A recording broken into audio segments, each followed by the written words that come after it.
নমস্কাৰ শ্ৰোতাসকল চৰকাৰী কৰ্মচাৰী আৰু পেঞ্চনাৰসকলৰ দৰমহা বৃদ্ধি অষ্টম দৰমহা আয়োগৰ কমিটি আপোনাৰ পুৰণা পেঞ্চন প্ৰৱৰ্তন ৩০০০ টকা মেডিকেল এলাউন্স আৰু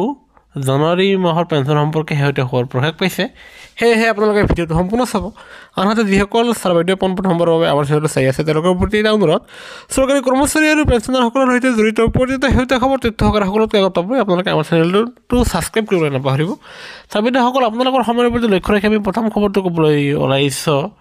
যে ছাৰ্ভাইডাৰসকল এয়া চাওক আপোনালোকে স্ক্ৰীনত দেখা পাই আছে য'ত গভৰ্ণমেণ্ট অফ ইণ্ডিয়াৰ department of pension and pensioners ৱেলফেয়াৰৰ তৰফৰ পৰা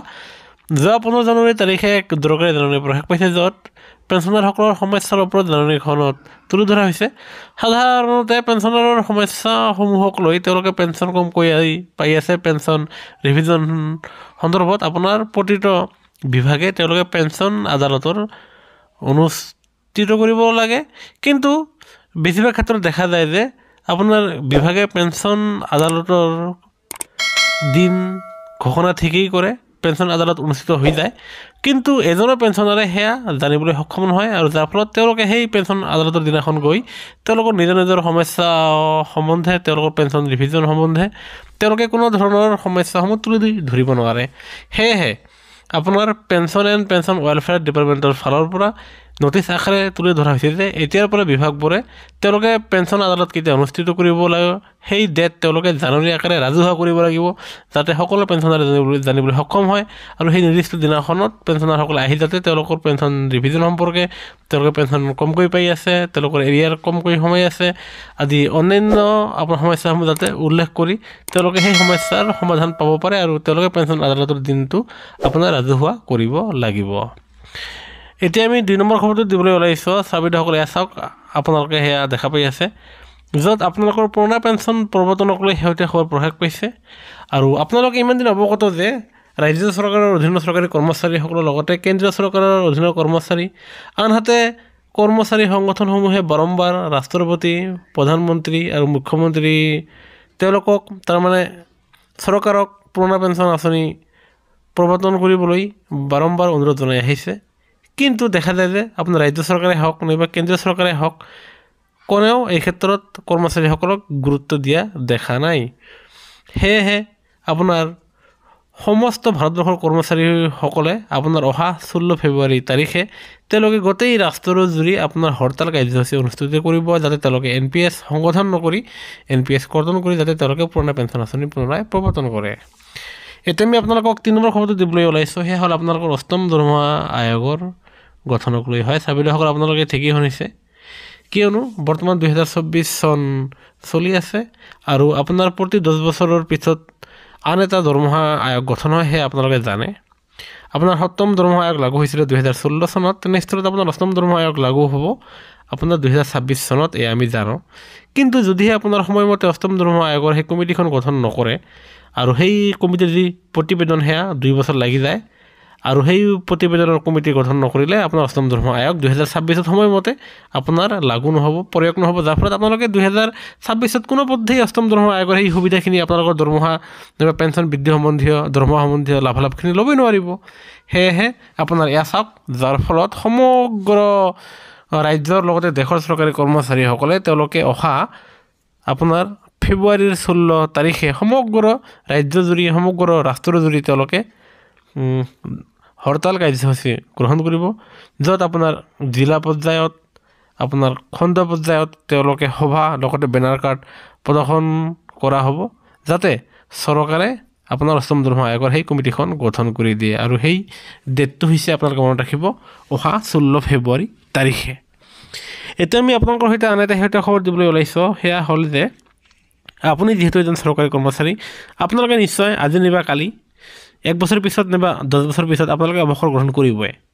আৰু সেয়েহে আপোনালোকে যিদিনাখন অৱসৰ গ্ৰহণ কৰিব তাৰমানে আপোনালোকে যিদিনাখন অৱসৰ গ্ৰহণ কৰিব নাইবা আপোনালোকে বাধ্যতামূলক অৱসৰ দিয়া হ'ব নাইবা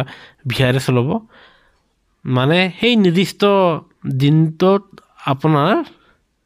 অৱসৰৰ দিনটোত আপোনাৰ কাৰ্য দিৱস হিচাপে আপোনাৰ বিবেচনা কৰা হ'ব তাৰমানে আপোনাৰ যিদিনাখন অৱসৰ গ্ৰহণ হ'ব সেই দিনটো আপোনাৰ অন্তিম কাৰ্য দিৱসৰ দিন হিচাপে ধৰা হ'ব এতিয়া আমি আপোনালোকক আন এটা খবৰ দিবলৈ ওলাইছোঁ সেয়া হ'ল যদিহে এতিয়াৰ পৰা কোনো কৰ্মচাৰী নাইবা পেঞ্চনাৰ এজনে যদিহে তেওঁলোকে গম্ভীৰ অপৰাধত দোষী সাব্যস্ত হয় তেনে স্থলত সেই কৰ্মচাৰী আৰু পেঞ্চনাৰজনৰ যদিহে তেওঁ গম্ভীৰ অপৰাধত দোষী সাব্যস্ত হ'লে তেওঁৰ দৰমহা আৰু পেঞ্চন বন্ধ কৰি দিয়া হ'ব আনহাতে যদিহে ফেমিলিৰ মানুহে ফেমিলি পেঞ্চন পাই আছিলে তেনে স্থলত ফেমিলি পেঞ্চনো বন্ধ কৰি দিয়া হ'ব তাৰমানে কৰ্মচাৰী আৰু পেঞ্চনাৰ যদিহে গম্ভীৰ অপৰাধত অপৰাধী সাব্যস্ত হয় তেনেহ'লে তেওঁলোকৰ দৰমহা আৰু পেঞ্চন বন্ধ হ'ব এতিয়া আমি আন এটা খবৰ দিবলৈ ওলাইছোঁ যে বহুতো মানুহে আমাক সুধি থাকে যে ফিক্স মেডিকেল এলাউন্সৰ ওপৰত দিয়ে গণনা কৰা হয় নেকি এই ক্ষেত্ৰত আমি ক'বলৈ ওলাইছোঁ যে ফিক্স মেডিকেল এলাউন্স এটা সুকীয়া বস্তু আনহাতে দিয়ে হ'ল আপোনাৰ আন এটা সুকীয়া বস্তু এই ক্ষেত্ৰত আপোনাৰ ফিক্স মেডিকেল এলাউন্সৰ ওপৰত দিয়ে গণনা কৰা নহয় আপোনালোকৰ দিয়ে গণনা কৰা হয় আপোনালোকৰ বেচিক পে'ৰ ওপৰত তো আপোনালোকৰ যাৰ যিমান বেচিক পে' সেই বেচিক পে'ৰ ওপৰত আপোনালোকৰ দিয়ে গণনা কৰা হয় কিন্তু ফিক্স মেডিকেল এলাউন্সৰ ওপৰত দিয়ে গণনা কৰা নহয় এতিয়া আমি আন এটা শেহতীয়া খবৰ দিবলৈ ওলাইছোঁ যে ৰাজ্য চৰকাৰৰ অধীনৰ চৰকাৰী কৰ্মচাৰী আৰু পেঞ্চনাৰসকলে তেওঁলোকে CCS পেঞ্চন নিয়ম 1972 আপোনালোকে আকৌ শুনিব আপোনালোকে আগতে CCS পেঞ্চন নিয়ম 1972 মতে আপোনালোকে পেঞ্চন লাভ কৰিছিল আৰু সেই CCS পেঞ্চন নিয়ম 1972 মতে আপোনালোকৰ পেঞ্চন আৰু গ্ৰেচুইটিও নিৰূপণ কৰা হৈছিল মানে দিয়া হৈছিল আৰু কিন্তু এই নিয়মৰ সাল সলনি কৰা হৈছে হয় শ্ৰাবিদসকল আপোনালোকে ঠিকই শুনিছে আগৰ যি CCS পেঞ্চন নিয়ম 1972 আছিল সেয়া সলনি কৰি এতিয়া নতুন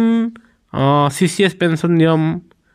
কৰা হৈছে আৰু সেয়া হ'ল CCS পেঞ্চন নিয়ম 2021 আৰু এতিয়াৰ পৰা CCS পেঞ্চন নিয়ম 2021ৰ মতে আপোনালোকে পেঞ্চন পাব আনহাতে আপোনালোকে গ্ৰেচুইটি সেয়াও বেছিকৈ লাভ কৰিব এয়া নিশ্চয় চৰকাৰী কৰ্মচাৰী আৰু পেঞ্চনাৰসকলৰ কাৰণে ভাল খবৰ যাৰ কাৰণে নিশ্চয় এটা লাইক দিব এতিয়া আমি আন এটা শেহতীয়া খবৰ দিবলৈ ওলাইছোঁ যে অহা 1 ফেব্ৰুৱাৰী দিনাখন আপোনাৰ কেন্দ্ৰীয় চৰকাৰৰ বাজেট সত্ৰ বহিব আৰু য'ত চৰকাৰী কৰ্মচাৰী আৰু পেঞ্চনাৰসকলে তেওঁলোকে কৰোণা কালৰ সময়ত পাবলগীয়া তেওঁলোকৰ 18 মাহৰ এৰিয়াৰৰ টকাখিনি আপোনাৰ মোকলাই দিয়া সন্দৰ্ভত আনহাতে পেঞ্চনাৰসকলৰ টেক্স ফ্ৰী সন্দৰ্ভত নাইবা ফিটমেণ্ট ফেক্টৰ বৃদ্ধি সম্বন্ধীয় মানে কৰ্মচাৰী আৰু পেঞ্চনাৰসকলৰ দৰমহা ৰিলেটেড তেওঁলোকে যিকোনো কিবা এটা ভাল খবৰ পাব বুলি আপোনাৰ আশা কৰা গৈছে এতিয়া আন শেহতীয়া খবৰ হ'ল যে SBI যোগেৰে যিসকল পেঞ্চনাৰে আপোনাৰ পেঞ্চন লাভ কৰে সেয়েহে SBIয়ে পেঞ্চনাৰসকলৰ কাৰণে পেঞ্চন লোনৰ সুবিধা আগবঢ়াইছে যাৰ ফলত আপোনালোকে কম সুদৰ বিনিময়ত আপোনালোকৰ ল'ৰা ছোৱালীৰ বিয়াৰ নামত ল'ৰা ছোৱালীৰ পঢ়া শুনাৰ নামত নাইবা আপোনাৰ ঘৰ বনোৱাৰ নামত নাইবা আপোনাৰ যিকোনো অসুবিধাৰ সাপেক্ষে আপোনালোকে পেঞ্চন লোন ল'ব পাৰিব SBIৰ পৰা আৰু আপোনালোকৰ 76 বছৰৰ অধীনৰ পেঞ্চনাৰসকলে 14 লাখ টকালৈকে তেওঁলোকে লোন ল'ব পাৰিব এতিয়া আন এক শেহতীয়া খবৰ ক'বলৈ ওলাইছোঁ সেয়া হ'ল NPSৰ অধীনৰ কৰ্মচাৰীয়ে তেওঁলোকে এতিয়াৰ পৰা ফিক্স মেডিকেল এলাউন্সৰ সুবিধা ল'ব পাৰিব একচুৱেলি দেখা যায় যে কেন্দ্ৰীয় চৰকাৰৰ অধীনৰ চৰকাৰী কৰ্মচাৰীসকলে 1000 টকা ফিক্স মেডিকেল এলাউন্স লাভ কৰে কিন্তু এতিয়াৰ পৰা NPSৰ অধীনৰ চৰকাৰী কৰ্মচাৰীসকলেও সেয়া পাবলৈ সক্ষম হ'ব আৰু ফিক্স মেডিকেল এলাউন্স 1000 টকাৰ পৰা বৃদ্ধি কৰি আপোনাৰ 3000 টকা কৰিব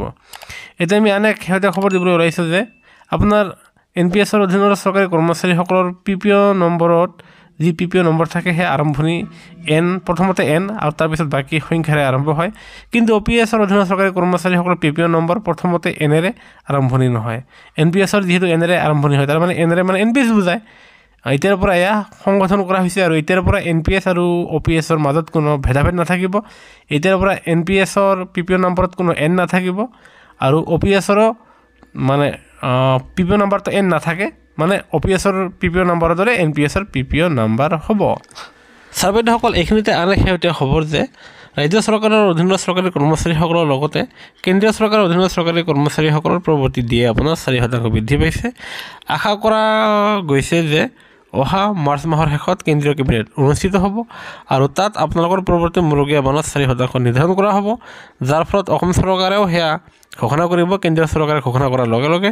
যাৰ ফলত আপোনালোকে পুনৰাই 3 মাহৰ এৰিয়াৰ পোৱাৰ লগে লগে আপোনালোকে এপ্ৰিলৰ পৰা বৰ্ধিত হাৰে দৰমহা আৰু পেঞ্চন পাবলৈ সক্ষম হ'ব। সেয়েহে গুৰুত্বপূৰ্ণ ভিডিঅ'টোত নিশ্চয় এটা লাইক দিব। আনহাতে কৰ্মচাৰী আৰু পেঞ্চনাৰসকলৰ সৈতে জড়িত প্ৰতিটো তথ্য সহকাৰে সকলো তথ্য পাবলৈ আমাৰ চেনেলটো ছাবস্ক্ৰাইব কৰিবলৈ নাপাহৰিব।